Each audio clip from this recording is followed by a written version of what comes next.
Assalamualaikum warahmatullahi wabarakatuh. Kami di sini kelompok 4 akan membahas mengenai masalah khusus terkait dengan kewajiban tidak lancar. Di sini kami beranggotakan 6 orang. Yang pertama, Rizadiah Pratiwi, NIM 44. Yang kedua, Rizal Faturiski, NIM 3. Yang ketiga, Agnes Devania, NIM 11. Yang keempat, Wanda Safitri, NIM 21. Yang kelima, Amalia Ragita Cahyani, NIM 30. Yang keenam, Aprilia Ayu Lestari, NIM 39. Yang pertama mengenai pemutusan kewajiban tidak lancar. Di sini yang pertama, pemutusan dengan uang tunai sebelum jatuh tempo. Yang kedua, pemutusan dengan mengalihkan aset atau surat berharga. Yang ketiga, pemutusan dengan modifikasi istilah. Slide yang kedua, pemutusan kewajiban tidak lancar. Pemutusan dengan uang tunai sebelum jatuh tempo. Di sini ada 3 macam, yaitu nilai tercatat bersih, harga perolehan kembali sama dengan keuntungan. Yang kedua, harga peroleh kembali, nilai tercatat bersih sama dengan rugi. Yang ketiga, pada saat perolehan kembali, premi yang belum diamortasi atau diskon harus diamortisasi. Pemutusan dengan uang tunai sebelum jatuh tempo. Ilustrasi, obligasi Evermaster diterbitkan dengan diskon pada 1 Januari 2015. Obligasi ini akan jatuh tempo dalam 5 tahun ke depan. Obligasi tersebut memiliki nilai sebesar 100.000 euro dengan tingkat kupon 8% dibayarkan setiap semester dan dijual kembali menghasilkan 10%.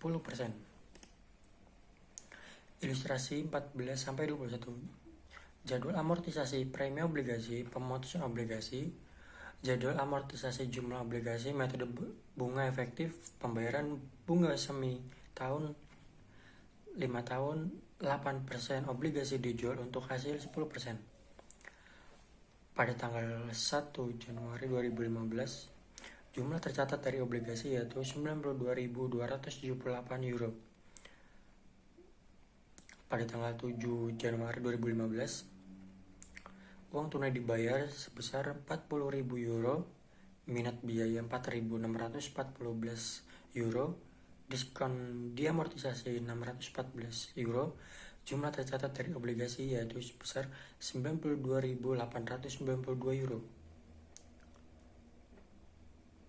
Pada tanggal 1 Januari 2016, uang tunai dibayar sebanyak 4.000 euro, minat biaya sebesar 4.645 euro, diskon amortisasi 645 euro, dan jumlah tercatat dari obligasi sebesar 93.537 euro. Pada tanggal 7 Januari 2016, uang tunai dibayar 4.000 euro, minat biaya 4.677 euro, diskon diamortisasi 677, dan jumlah tercatat dari obligasi 94.214 euro. Pada tanggal 1 Januari 2017, uang tunai dibayar sebesar 4.000 euro, minat biaya sebesar 4.711 euro, diskon diamortisasi 711 euro, dan jumlah tercatat dari obligasi 94.925 euro. Pada tanggal 7 Januari 2017, uang tunai dibayar sebanyak 4.000 euro, minat biaya 4.746 euro, diskon amortasi 746 euro, dan jumlah tercatat dari obligasi yaitu sebesar 95.671 euro. Dengan uang tunai sebelum jatuh tempo. 2 tahun setelah tanggal penerbitan pada 1 Januari 2017, Evermaster memanggil seluruh masalah di 101 dan membatalkannya. Harga perolehan kembali yaitu 100.000 euro dikali 1.01 sama dengan 101.000 euro. Jumlah tercatat obligasi yang tembus yaitu 94.925 euro.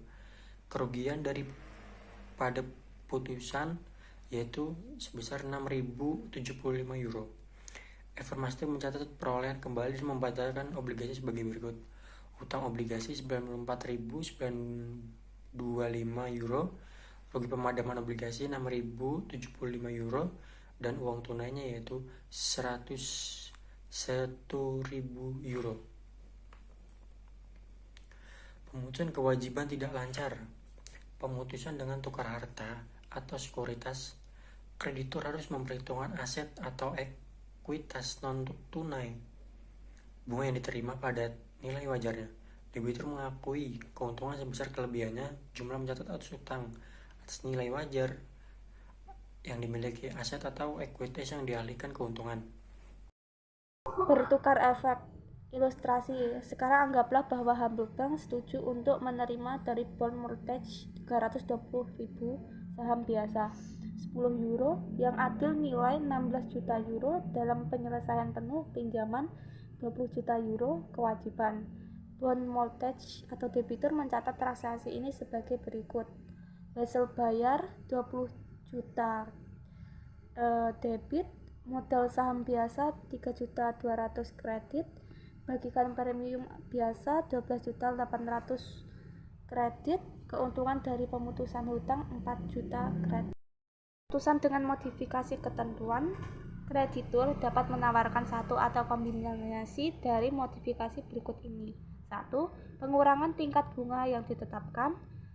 2. Perpanjangan tanggal jatuh tempo jumlah nominal utang. 3. Pengurangan jumlah nominal utang. 4. Pengurangan atau penangguhan bunga yang masih harus dibayar. Ilustrasi ketentuan, contoh ilustrasi, pada 31 Desember 2015, Morgan National Bank masuk menjadi perjanjian modifikasi utang dengan Resort Development perusahaan. Bank merestrukturisasi piutang pinjaman 10.500.000 diterbitkan secara bunga yang dibayarkan sampai saat ini oleh 1. Mengurangi kewajiban pokok dari 10.500.000 yen menjadi 9 juta yen, memperpanjang tanggal jatuh tempo dari 31 Desember 2015 menjadi 31 Desember 2019, dan mengurangi tingkat bunga dari tingkat efektif historis 12% hingga 8%. Mengingat keuangan Resort Development kesulitan, tingkat pinjaman berbasis pasarnya adalah 15%. Modifikasi ketentuan International Financial Reporting Standard atau Standar Pelaporan Keuangan Internasional membutuhkan modifikasi untuk dicatat sebagai pemusnahan uang lama dan penerbitan uang baru, diukur pada nilai wajar. Nilai sekarang dari arus kas yang distrukturisasi. Nilai sekarang 9 juta yen, jatuh tempo dalam 4 tahun sebesar 15%. Bunga yang dibayarkan setiap tahun. Tabel 62, Future Value, Present Value Formula 4, 15%. Sama dengan 9 juta yen dikali 57175, hasilnya 5.145.750 yen.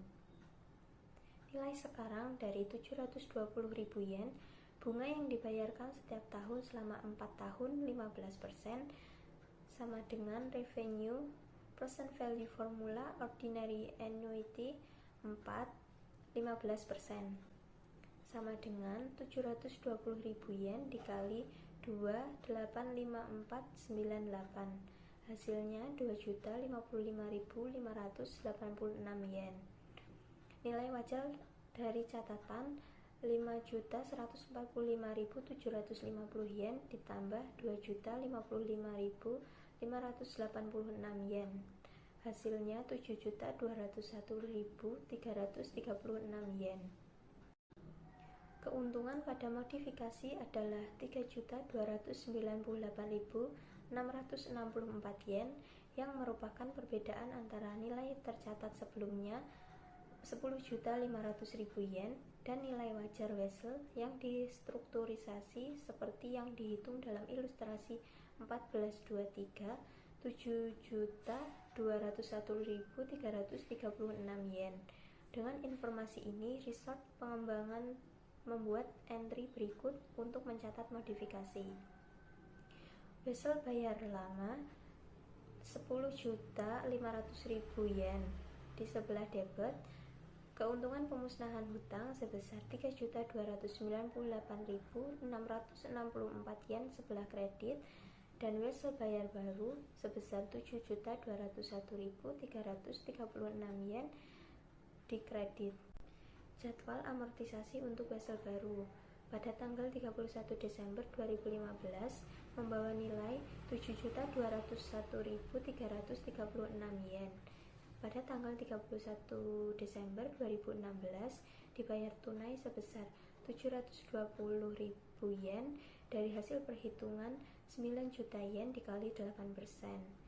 Beban bunga 1.080.200 yen dari hasil 7.201.336 yen dikali 15%. Amortisasi 360.200 yen dari hasil 1.080.200 yen dikurangi 720.000 yen dan membawa nilai sebesar 7.561.536 yen dari hasil 7.201.336 yen ditambah 360.200 yen.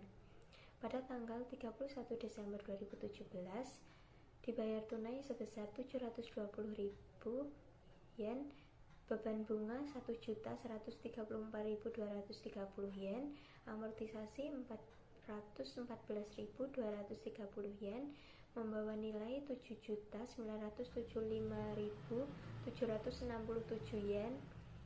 Pada tanggal 31 Desember 2018 dibayar tunai sebesar 720.000 yen, beban bunga 1.198.365 yen, amortisasi 476.365 yen, membawa nilai 8.452.132 yen. Pada tanggal 31 Desember 2019 dibayar tunai 720.000 yen, beban bunga 1.267.820 yen, amortisasi 547.868 yen dan membawa nilai sebesar 9 juta yen. Perkenalkan, nama saya Amalia Rigita Cahyani dengan NIM A210200030. Opsi nilai wajar. Perusahaan memiliki opsi untuk mencatat nilai wajar dalam menyumbang sebagian besar aset dan kewajiban keuangan, termasuk obligasi dan wesel bayar. IASB percaya bahwa pengukuran nilai wajar untuk keuangan instrumen termasuk kewajiban keuangan memberikan lebih banyak informasi yang relevan dan dapat dipahami daripada biaya yang diamortisasi. Opsi nilai wajar, pengukuran nilai wajar. Kewajiban tidak lancar pada nilai wajar dengan keuntungan atau kerugian yang belum direalisasi dilaporkan sebagai bagian dari laba bersih.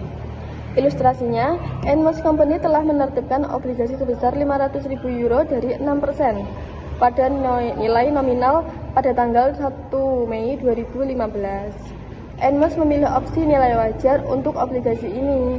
Pada tanggal 31 Desember 2015, nilai obligasi sekarang menjadi 480.000 euro karena suku bunga di pasar telah meningkat menjadi 8%. Hutang obligasi dalam kurung 500.000 euro sampai 480.000 euro tutup kurung 20.000. Untuk keuntungan atau kerugian holding yang belum direalisasi sampai pendapatan yaitu 20.000. Pembiayaan di luar neraca. Pembiayaan di luar neraca adalah upaya untuk meminjam uang sedemikian rupa untuk mencegah pencatatan kewajiban. Pembiayaan di luar neraca bentuk yang berbeda yaitu anak perusahaan non-konsolidasi, badan bertujuan khusus atau SPE, dan sewa operasi. Presentasi kewajiban tidak lancar. Pengungkapan catatan pada umumnya menunjukkan sifat kewajiban, tanggal jatuh tempo, suku bunga, ketentuan panggilan, konversi hak-hak istimewa, pembatasan-pembatasan yang dikenakan oleh para kreditur, dan harta kekayaan yang ditunjuk atau dijaminkan sebagai jaminan. Nilai wajar utang harus diungkapkan, harus mengungkapkan pembayaran masa depan untuk kebutuhan dana pelunasan dan jumlah jatuh tempo utang jangka panjang selama masing-masing 5 tahun ke depan. Analisis kewajiban tidak lancar. Salah satu rasio yang memberikan informasi tentang kemampuan membayar hutang dan solvabilitas jangka panjang adalah hutang ke aset sama dengan total kewajiban dibagi total aset. Semakin tinggi persentase total kewajiban terhadap total aset, maka semakin besar risiko bahwa perusahaan mungkin tidak dapat memenuhi kewajiban yang jatuh tempo. Rasio kedua yang memberikan informasi tentang pembayaran hutang dan solvabilitas jangka panjang adalah waktu minat diperoleh sama dengan dari penghasilan sebelum pajak dan beban bunga dibagi beban bunga. Menunjukkan kemampuan perusahaan untuk memenuhi pembayaran bunga saat mereka datang. Sekian presentasi dari kelompok kami. Apabila ada kesalahan kata, mohon dimaafkan. Wassalamualaikum warahmatullahi wabarakatuh.